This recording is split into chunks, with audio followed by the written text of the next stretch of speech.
Rodrigo da Silva Bosquim foi espancado até a morte após ser perseguido. Eu ainda morava no Rio Grande do Sul quando teve o caso do Carrefour em Porto Alegre, né, que todo mundo lembra, que foi muito na esteira, inclusive, do caso George Floyd nos Estados Unidos. O Fantástico teve acesso a imagens que ajudaram a justiça a transformar em réus os acusados. Os seguranças Antônio César Bonfim Barros e Brian Gustavo Teixeira, o funcionário do hortifruti do mercado Luiz Roberto Costa Barbosa e o motociclista Henrique Moreira Alves Pinheiro do Carmo. Nas redes sociais, o Mufato se orgulha de ser um estabelecimento super vigiado a ponto de criar a campanha chamada Os Indesejáveis. A empresa posta flagrantes de furto com o slogan Segurança é tudo. O rapaz fazia compra no local toda semana. No dia de sua morte, não pegou o carrinho nem cesta. Foi segurando os produtos que queria no bolso e nas mãos. No caixa, apalpou o corpo, avisando que não tinha nada para pagar. A funcionária liberou o rapaz, mas notou que restava um item no bolso. Sem saber, esse gesto selou o destino de Rodrigo. Aqui está o Rodrigo da Silva, de 22 anos, foi encontrado morto com sinais de agressão. As imagens mostram o Rodrigo indo para a praça de alimentação do mercado, onde encontra o vigia Brian Gustavo Ferreira. Ele me deu o chocolate e eu fui liberar ele, disse segurança em depoimento. Ele virou de costas e correu. No que ele correu, eu corri atrás.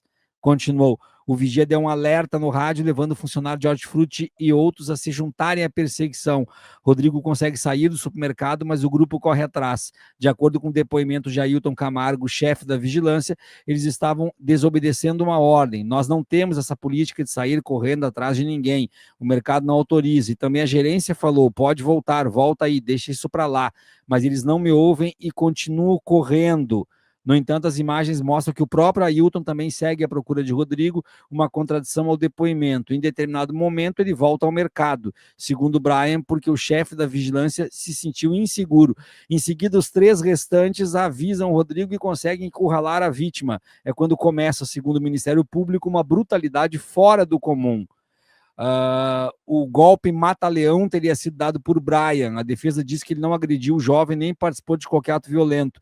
O advogado também relata que ele estava ali por ordem de seu supervisor imediato. Uma testemunha acusou Brian, o segurança Antônio, de omissão. Falei para soltarem o cara, amarrarem, parar de bater e chamar a polícia. Até dei um grito com o cara lá, falando que isso não era coisa de fazer com ser humano. Ele falou que eu tinha dó de ladrão, relatou a testemunha. Depois que o jovem está morto, Luiz Roberto, Brian e Antônio arrastam o corpo. O trio houve a indignação de moradores, mas também cumprimentos pelo bom trabalho. Essa semana, deputado, teve um processo em Porto Alegre, que na cidade do Rio Grande do Sul, que um assaltante havia sido morto em confronto com a polícia militar, lá chamamos de brigada militar, e isso foi em março. A brigada disse que houve resistência com a arma branca e entregou, inclusive, a arma branca no processo. Veio a público ontem um vídeo mostrando que era mentira, que estava algemado e foi executado pelos policiais militares, algemado. E assim está se acumulando nesse país as polícias como grupo de extermínio. E os seguranças de supermercado, posso pegar os casos do Carrefour como exemplo, os seguranças do supermercado, se não são grupo de extermínio por não terem armas, mas são grupos de linchamento, grupos de espancamento. Qual é o problema, afinal? É a forma de recrutamento e seleção? Estão recrutando delinquentes, psicopatas, para serem policiais e para serem seguranças? Eu queria lhe ouvir sobre esse caso específico, sobre a segurança pública no Paraná, e ela como um todo também, a palavra é sua. Viário, para você ver, né? O que é a soberania dos estados? Só é soberano, pelo menos na perspectiva do Estado moderno, aquele que tem, como diria o Max Weber, o monopólio legítimo da violência, das armas, dos exércitos. Só exerce soberania quem tem condições de defender as suas fronteiras e o seu próprio território. E assim foram se formando os Estados modernos. Então, o núcleo do Estado moderno é a força.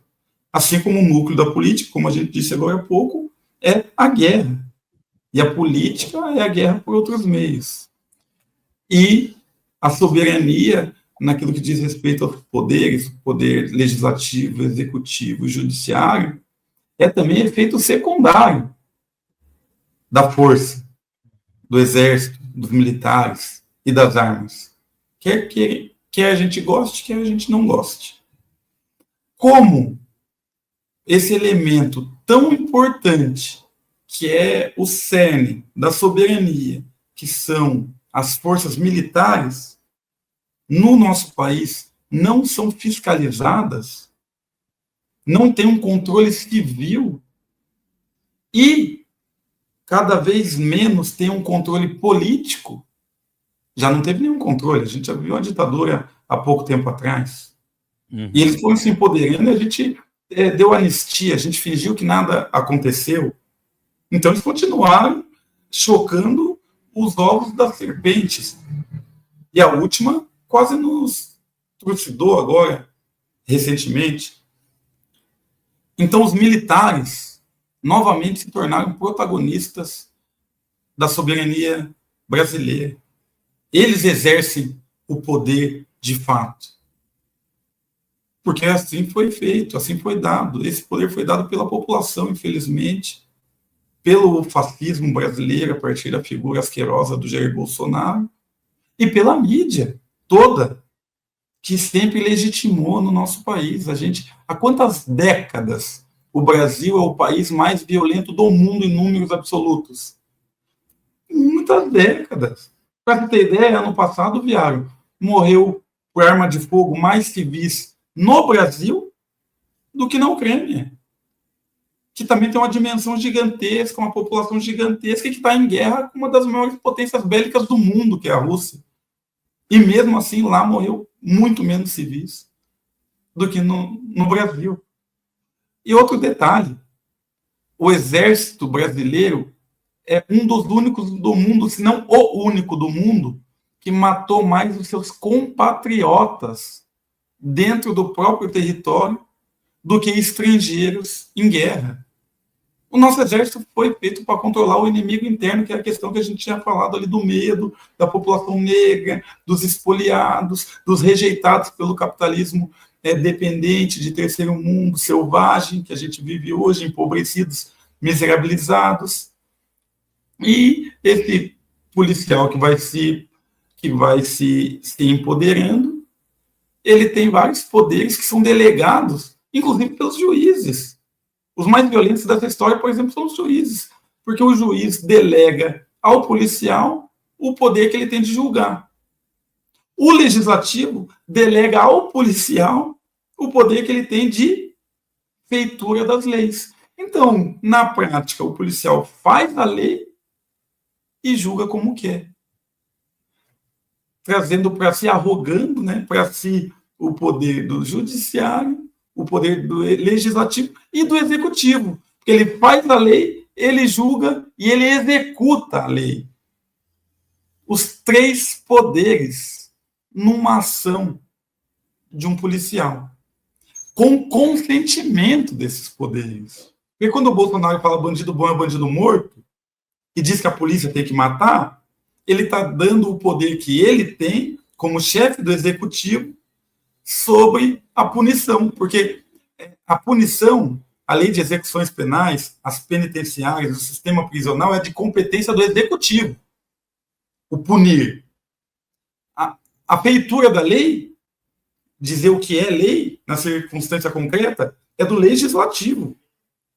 E o julgar se o fato da pessoa realmente infringiu a lei e qual a pena, é do judiciário. Você vê que os três poderes se acovardaram e deram por comodidade, conveniência, esse poder para as polícias. Então, o nosso problema de fragilidade dos três poderes, para que depois a gente consiga fazer uma fiscalização e um controle civil da instituição, das instituições policiais. Senão a gente vai ficar nesse papo de dar letramento racial para policial, de dar aula de direitos humanos dentro da academia dos policiais, de dizer que é meia dúzia apenas, que é a banda podre, mas o resto é tudo bom, formoso e democrático. Senão a gente recai numa inocência que faz o problema piorar cada vez mais. A gente tem que chegar, opa, por que o juiz,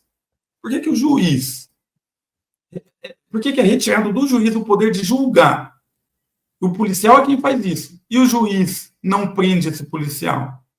O promotor, que é o dono da denúncia, não fiscaliza esse policial.